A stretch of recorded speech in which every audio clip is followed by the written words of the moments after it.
No vídeo de hoje eu vou falar sobre Os Vingadores 6/63. Aqui a gente tem a continuação da fase atual dos Vingadores do Jed McKay, do Invencível Homem de Ferro do Gary Duggan e do Imortal Thor do All-Ring. Bora pro vídeo.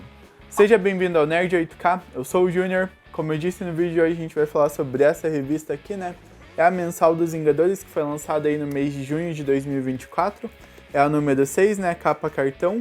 27,90, 80 páginas. Aqui, além das 3 histórias que eu mencionei no começo, a gente vai ter também uma edição de Marvel's Voices, Avengers, mas mais pra frente eu falo um pouquinho pra vocês. Antes de continuar, eu só vou avisar que, diferente do que eu fazia antes, né, eu vou começar a comentar essas mensais com spoilers. Não muito spoiler, mas vai ter spoiler.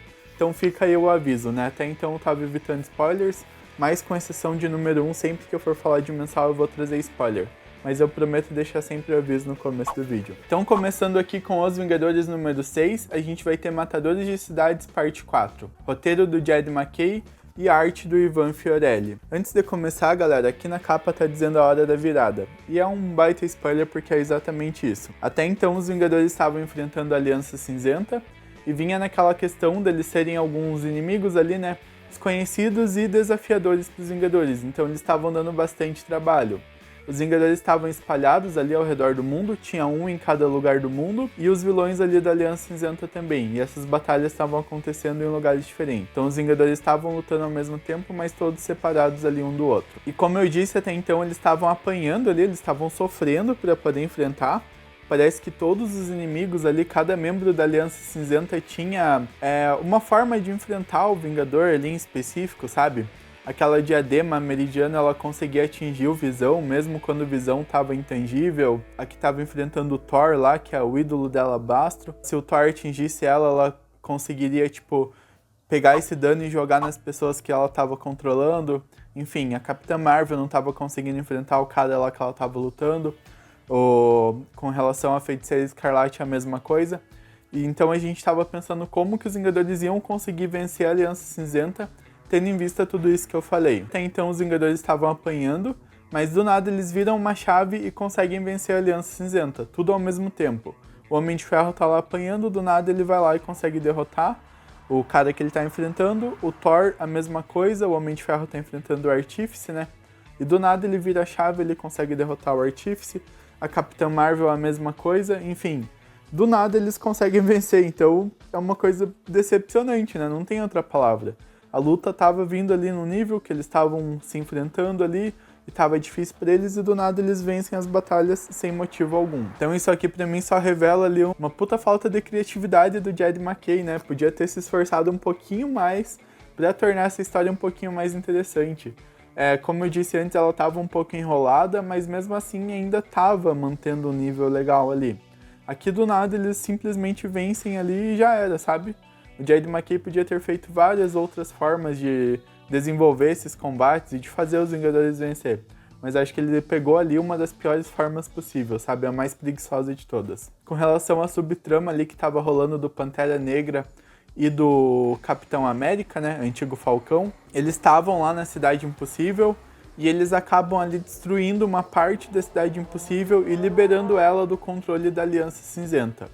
Enfim, no fim da história aqui os Vingadores vencem a Aliança Cinzenta do nada, como se eles não fossem nada, e conseguem recuperar a Cidade Impossível, né? Que, como a gente sabe, é uma cidade que estava viva ali, uma base viva, e que foi feita de escravo ali, né? Pela Aliança Cinzenta. Eles conseguem libertar ela desse controle da Aliança Cinzenta e usam ela ali como base para os Vingadores. Enfim, pra mim foi uma decepção. O Jed McKay poderia ter feito muito melhor do que isso, mas ele optou por pegar um caminho ali super preguiçoso, né? Vamos ver como que vai continuar. A promessa é que aqui a gente tenha mais eventos de tribulação, então daqui pra frente vamos ver como que vai ser, né? Mas se seguir o caminho que tá vindo até aqui, vai ser extremamente preguiçoso também. Só um último comentário aqui que eu não gostei nada dessa arte, sendo bem sincero com vocês. Achei que não combina em nada com os Vingadores, então tava preferindo ali o CF Villa, né, que vinha nas primeiras edições. Já em O Invencível Homem de Ferro número 6, a gente vai ter uma história chamada Lembranças do Passado, roteiro do Gary Duggan, ilustração Andrea Di Vito. A ilustração tá legal, eu gostei da arte, achei que combinou bem aqui, sabe? Aqui a gente tem uma daquelas histórias ali que ele vai voltar no passado de novo, toda essa fase do Tony Stark ele tá voltando muito no passado. Ele tá escrevendo um livro, então ele tá lembrando ali de coisas que aconteceram na vida dele, né? Ele fala que ele lembra ali da vida dele não pelo ano, mas pela armadura que ele tava usando. Nessa ocasião aqui ele tava usando a Centurião de Prata, e ele estava treinando ali com os Vingadores da Costa Oeste. É revelado ali pra gente que eles estão testando ali um dispositivo de controle mental, né, pra poder controlar os Vingadores ali, pra poder treinar com o Tony Stark. É revelado aqui pra gente que eles estão testando ali uma espécie de dispositivo de controle mental, que esse dispositivo está sendo usado ali para poder controlar os Vingadores, para eles lutarem ali contra o Homem de Ferro. Nessa época aqui o Tony Stark ele ainda tinha identidade secreta, né? No caso, ninguém sabia que ele era o Homem de Ferro, ele fingia não ser o Homem de Ferro. E aqui a gente vê o Tony Stark ali no passado bem preocupado em desenvolver uma forma de enfrentar o Magneto se for preciso. Por motivos óbvios, né, galera? Ele é o Homem de Ferro e o Magneto controla o magnetismo. E aqui mais pra frente ali, devido a um dispositivo ali de controle mental, né? A esse dispositivo de controle mental, o Homem de Ferro vai acabar enfrentando a Emma Frost, a Rainha Branca, né? E ele vai lembrar disso tudo enquanto ele tá escrevendo o livro. Ele vai lembrar que ele enfrentou o Metalo, enfrentou alguns inimigos ali do Homem-Aranha que estavam sendo controlados pela Emma, né? Porque ela queria esse dispositivo dele. No final ele lembra ali que ela usou o controle mental ali pra fazer ele esquecer que isso tinha acontecido, mas ele acabou lembrando quando foi escrever ali, né? E a história toda basicamente se passa ali no passado, só as duas últimas páginas ali que vão se passar no presente mesmo. Tem a primeira ali também, né? E que o Máquina de Combate vai chegar ali pra ele com algumas armas que ele pegou lá nas indústrias Stark. E no final o Homem de Ferro ali, o Tony Stark, fala que ele vai invadir a Stark Limitada e que ele vai destruir os Sentinelas. O Máquina de Combate fala pra ele que se ele fizer isso ele pode se tornar um criminoso, então ele tem que ter certeza do que ele tá fazendo.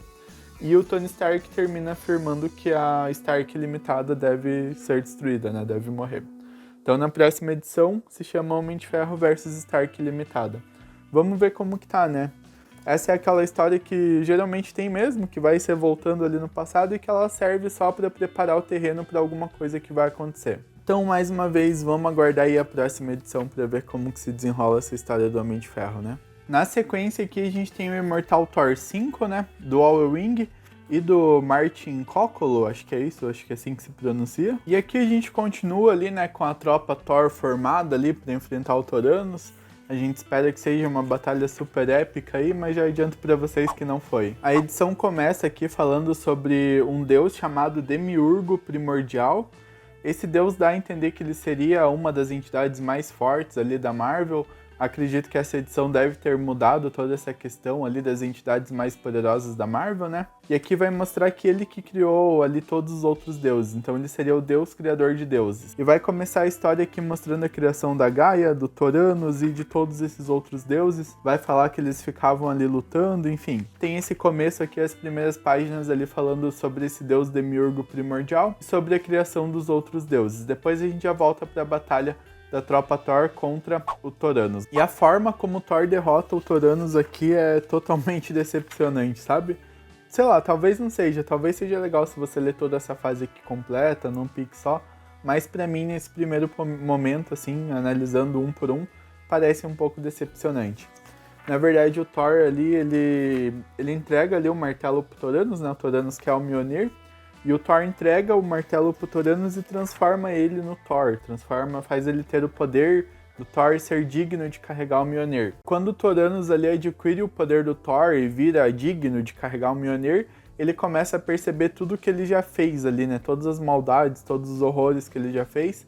Isso começa a fazer ele se sentir muito mal e começa a fazer ele ficar agonizado ali. Ele começa a agonizar por dentro dele mesmo por lembrar de tudo isso. Daí antes dele ir embora, ele acaba soltando ali pro Thor. Quem prendeu ele, quem ordenou que ele fizesse isso foi a Gaia, a mãe do Thor. O Thor fica bem furioso ali, né, pra saber o que aconteceu, mas o Thanos larga essa informação e vaza. Então o Thor fica ali querendo entender o que tá acontecendo e por que Gaia mandou o Thanos ir atrás dele, né? Depois a gente vai ter aqui a Jane Foster, né, a Valkyria, indo até o Thor, falando pra ele que existe ali presságios, né, pesadelos ali, que estão falando que quem carrega o Mjolnir vai acabar encontrando o seu fim. Inclusive ela até vê ali um aviso ali, né, de perigo ali em cima do Thor, mas ela acaba não comentando com ele. O Thor fica um pouco irritado com Odin, porque segundo ele, mesmo que Odin esteja lá em Valhalla, junto com a Jane, né, ele continua tentando intervir ali na vida do Thor. Então, com relação à trama do Thoranos, é isso. Eu acredito que mais pra frente a Gaia deve vir a se tornar um problema pro Thor também nessa fase do Imortal Thor, né? E aqui a gente tem daí a continuação daquela trama lá da Roxxon. Não é nem a continuação, é mais 2 páginas ali. Que é aquela trama do Minotauro, que eu falei pra vocês que pode envolver talvez ali uma metalinguística, né, no quadrinho do Thor. Vamos ver como vai ser mais pra frente. Ainda não pesquisei o que vai acontecer, deixei pra ir descobrindo enquanto eu leio. Mas se for necessário eu pesquiso e volto pra contar pra vocês, seja por short, no próximo vídeo, enfim.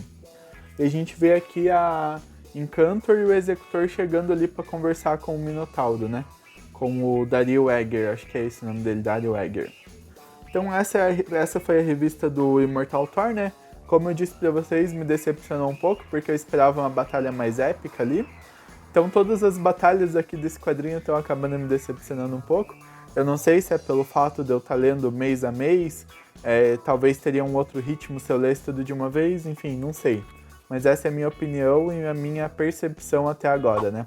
E por último aqui a gente tem uma história da Photon, né, da Monica Rambeau. Os Vingadores estão ocupados ali e ela acaba sendo chamada para resolver um problema ali numa usina nuclear. Enfim, para ser bem sincero para vocês, eu nem lembro dessa história. Ela é bem curtinha, só que já faz um tempo que eu li, deve fazer umas 2 semanas que eu li essa revista aqui dos Vingadores. 2 ou 3 semanas, então eu nem consigo lembrar muito bem para poder comentar com vocês dessa última história aqui, né, do Marvel Voices. Só vou trazer aqui para vocês a equipe criativa, né, para ser justo. Então é por Juliana Ariland, Karen S. Darboux e Ceci Delacruz.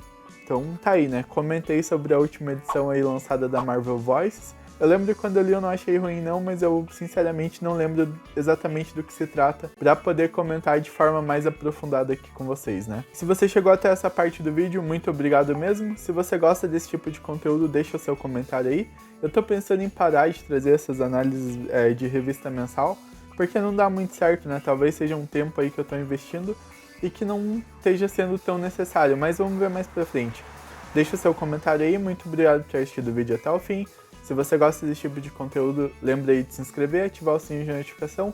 Tamo junto e até o próximo vídeo.